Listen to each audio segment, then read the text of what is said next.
Quoi de neuf cette semaine, Charlotte, pour Endemix Weekend? Je ne me souviens pas si on vous en avait parlé, mais cette semaine, c'était le Festival du cinéma de la foi. Ah si, ah bah oui, on n'avait pas reçu Jalil Lesper pour vous en parler, c'est ça, je m'en souviens. Et donc logiquement, ma semaine à moi a donc été très cinéma. J'ai eu du très bon, comme le documentaire sur le personnage trouble et talentueux qui était Viviane Mayer, une nounou photographe, ou comme Au premier regard, un film brésilien sur les premiers émois amoureux qui en plus a la bonne idée de traiter du handicap et de l'homosexualité comme des sujets banals. On a eu du moins bon aussi, comme quand surprise, devant la comédie d'espionnage Spy, j'ai craché ma bouteille d'eau à la figure d'un garçon parfaitement grave en explosant de rire. Non, ni ma performance artistique, ni le film ne s'inscrivait dans le cadre du Festival de la foi, mais j'ai passé un très bon moment devant ce film, qui n'est certes pas un chef-d'œuvre, mais qui est définitivement créatif en matière d'insultes et de grossièreté. Et ça t'a plu, c'est ça? Et la créativité, voilà. Parce que la créativité, même en matière de gros mots, puis surtout en matière de gros mots, ça doit toujours être salué. J'ai eu du moins bon aussi, et c'est un crève-cœur de le dire, avec les Moomins sur la Riviera. Je sais, j'avais peut-être mis la barre un peu trop haut, peut-être que mes attentes étaient surévaluées, mais voilà, je le dis, j'ai été déçue. Techniquement, rien à dire, le film était beau, mais en sortant, je n'ai pas pu m'empêcher de penser à deux choses. La première, c'est que certains héros d'enfance ne sont pas faits pour devenir autre chose que ça, des héros d'enfance. Et la deuxième, c'est que le chef du service culture du Figaro est bel et bien, et définitivement, un crétin. Je m'explique en début de semaine. Connaîtra toutes tes lectures, bien, Charlotte.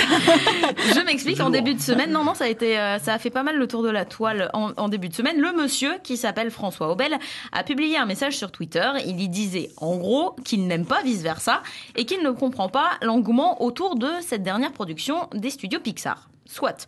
Déjà là, comme ça, je sens qu'on n'est pas vraiment copains, lui et moi. Mais bon, comme on dit, tous les goûts sont dans la nature. Cet homme a parfaitement le droit de ne pas souscrire à l'enthousiasme général.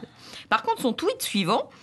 je vais vous le citer, c'est jamais que 140 caractères, puis vous pourrez vous faire une idée. Donc le monsieur a dit, ouvrez des guillemets, sidéré par le nombre d'adultes sans enfants qui vont voir vice versa, point, infantilisation de notre société, point.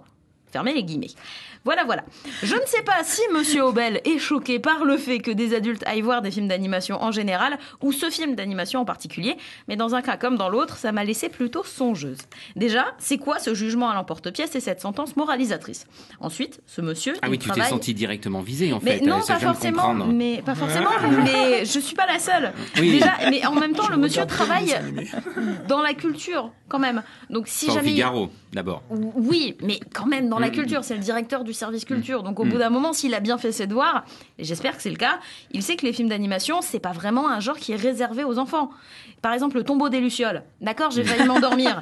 Mais enfin, c'est pas forcément le film le plus enfantin du monde. C'est quand même deux gamins qui crèvent pendant la Deuxième Guerre mondiale. Oui. Voilà, pour reparler de la foi, Les Amants électriques qui faisaient partie de la programmation, mais que j'ai pas pu voir. Oui, mais dont Bill Clinton n'est pas recommandé aux enfants. J'ai vu la bande-annonce, ça a pas l'air vraiment à montrer aux yeux les plus innocents.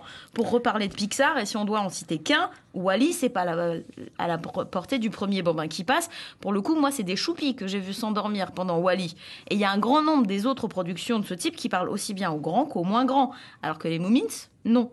Les Moomins, malgré toute mon âme d'enfant intacte qui me fait parfois me nourrir exclusivement de Croco Haribo et vénérer les licornes, malgré ça, le film m'a déçu. Il m'a même ennuyé. J'entendais rire les choupis et je me disais vraiment, je suis trop vieille pour ces conneries. Parce que c'est un film pour enfants. D'animation certes, mais pour enfants. Tout comme, je sais pas moi, Babe le cochon est un film pour enfants charcutiers, ou Mary Poppins c'est un film pour enfants drogués. Donc je vais m'arrêter là, parce que sinon on en a encore pour des heures. Je finirai juste en conseillant à Monsieur Aubel d'étendre son champ des possibles, d'admettre qu'un film accessible aux enfants n'est pas pour autant un film réservé aux enfants. Et avant de retourner regarder Barbare contre Rat Access, c'est avec une très grande maturité que je l'envoie se faire cuire un œuf pourri. Merci Charlotte pour ce billet d'humeur.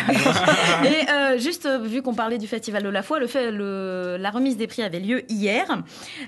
Juste un mot pour dire que le prix du court-métrage, qui est, on va dire, le prix phare, le prix Groupama, a été remis à Manuela Ginestre pour son court-métrage qui s'appelle Galaxy Sondage. Alors, c'est pas son court-métrage, c'est celui du Five Club. C'est le court-métrage du Five Club, autant Galaxy pour moi, Sondage. mais qui a été réalisé par Manuela Ginestre. Entre autres, avec Erwan, avec Christophe Monnier, Erwan Bournet, Christophe Monnier. C'est vraiment un travail associatif, un travail d'équipe. Et comme il fallait mettre un nom et qui c'était le nom d'un personnage vivant et non pas d'une personne morale, ils ont dit Manuela Gineste, mais elle n'était pas toute seule. Big up à eux, grave. La bande. Et par contre, juste parce que je pouvais pas ne pas en parler, le clip qui a gagné le prix SA5 du meilleur clip a été réalisé par Terence Chevrin, Tesh, le réalisateur de NI28 qui déjà qu'on aime bien ici, et le clip c'est le clip de Jason East. Voilà, il fallait le dire.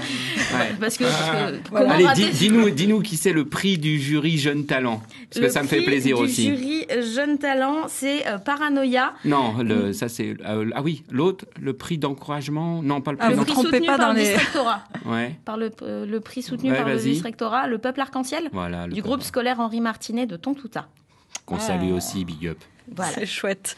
Bon, en tout cas, on félicite effectivement les récompensés. Tout à fait. Et puis on a les lauréats. Hâte, les lauréats. Merci de les voir, corriger. On a hâte de les voir.